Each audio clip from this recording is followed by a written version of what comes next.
Good afternoon. So, the Abbey residents have been doing retreat for some time and will continue doing retreat for another couple of weeks. Some friends of the Abbey are also doing retreat from afar. So, retreat can be a time of wonderful experiences, feelings of peace and joy, deep insights into the teachings, into the nature of reality, into our own mind. But retreat can also be a time of facing difficult experiences. For example, painful memories from the past, disturbing thoughts, difficult emotions, things we don't want. Right? And so I think it's helpful to know that this is normal if it's happening to you, even occasionally. You're not the only one. Lots of people have these experiences, and they're not necessarily bad. It all depends on how we use them. So I want to share with you a poem that might be helpful with this kind of situation. I think that this poem is well known among meditators in the Vipassana insight meditation circles, because their teachers often quote it, but I don't think it's so well known in the Tibetan Buddhist circles.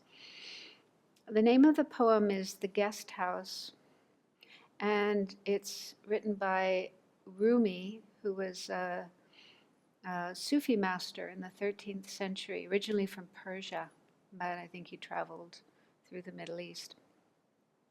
So I'll read the poem. This being human is a guest house. Every morning a new arrival. A joy, a depression, a meanness. Some momentary awareness comes as an unexpected visitor. Welcome and entertain them all. Even if they are a crowd of sorrows who violently sweep your house empty of its furniture, still treat each guest honorably. He may be clearing you out for some new delight. The dark thought, the shame, the malice, meet them at the door laughing and invite them in. Be grateful for whoever comes, because each has been sent as a guide from beyond.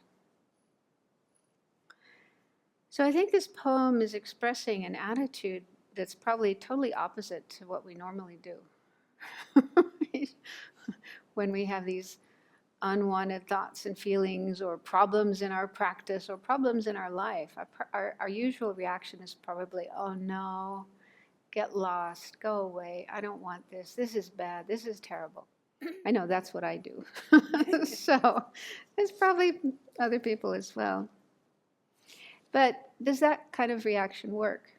You know, if we try to push away these problems, do they go away? Do they say, okay, goodbye? It's probably more likely that they get worse. Like that saying, what you resist will persist. Yeah? So I know that's my experience. So that doesn't work. That approach doesn't work. And also, this attitude expressed in the poem can sound some kind of like contradiction to some of the teachings that we have in Buddhism. For example, there's this idea about having mindfulness and introspection at the door of your mind, ready to chop off every single disturbing emotion as soon as it arises. Don't let it be there 1 second, right? So hardly, hello, welcome, come right in.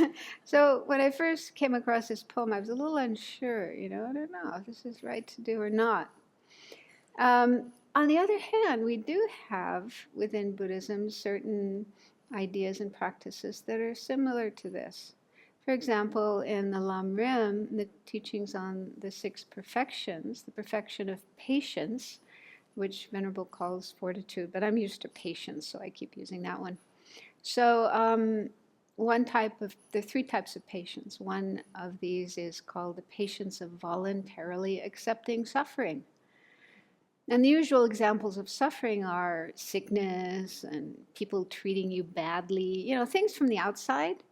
But I think suffering can also be internal. I mean, it's really painful when these thoughts and memories and feelings arise in our mind. So these are examples of suffering.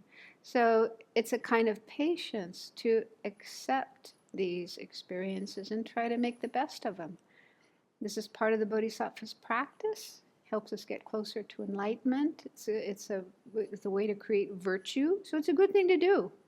But that doesn't mean accepting, these unwanted thoughts and feelings doesn't mean saying, okay, I'm going to let myself get angry and totally indulge in these emotions. I'm sure that's not what Rumi is talking about here.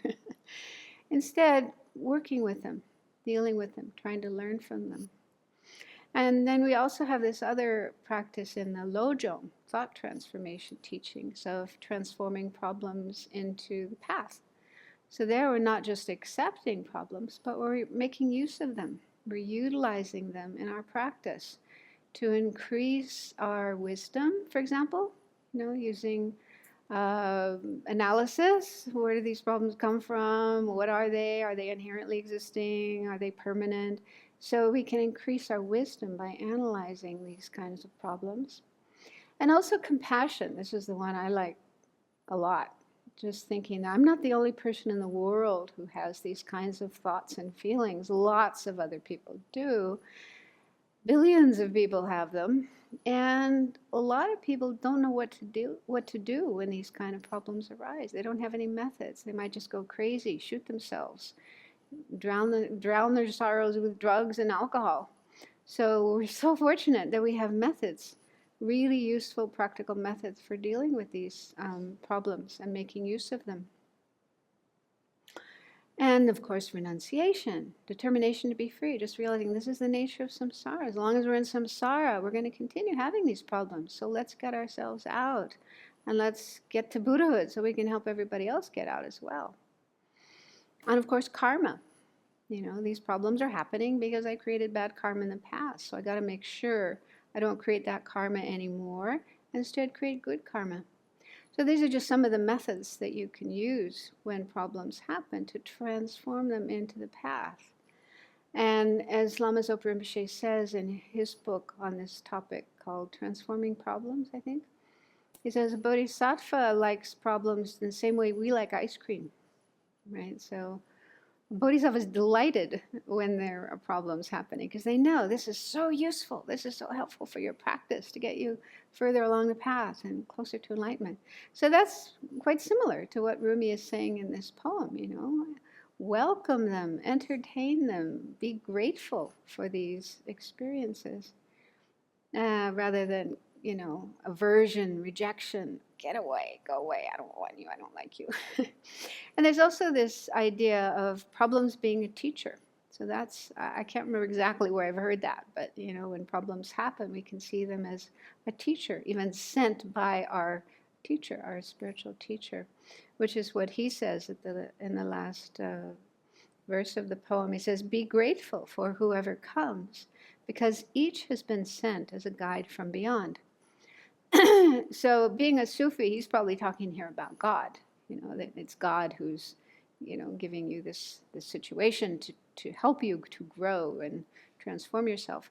But we have a similar idea, that these are teachers, guides, helping us progress along the path. And some people might also have a doubt, because he's a Sufi, he's not a Buddhist, I'm not going to listen to him. Some people are like that, only what my teachers say, only what the Buddha says, that's all I'm going to do. But if we follow that line of thought, then we shouldn't brush our teeth. Buddha didn't tell us to brush our teeth, right? So if we're only going to do what the Buddha said, then there's lots of things we have to leave out. So that's not a very helpful attitude to have. And instead, one time long ago in Kopan, a student asked Lama Yeshe if it's okay to practice yoga if you're following this path. And he said, sure. And he said, anything that helps you follow the Mahayana path, you can do.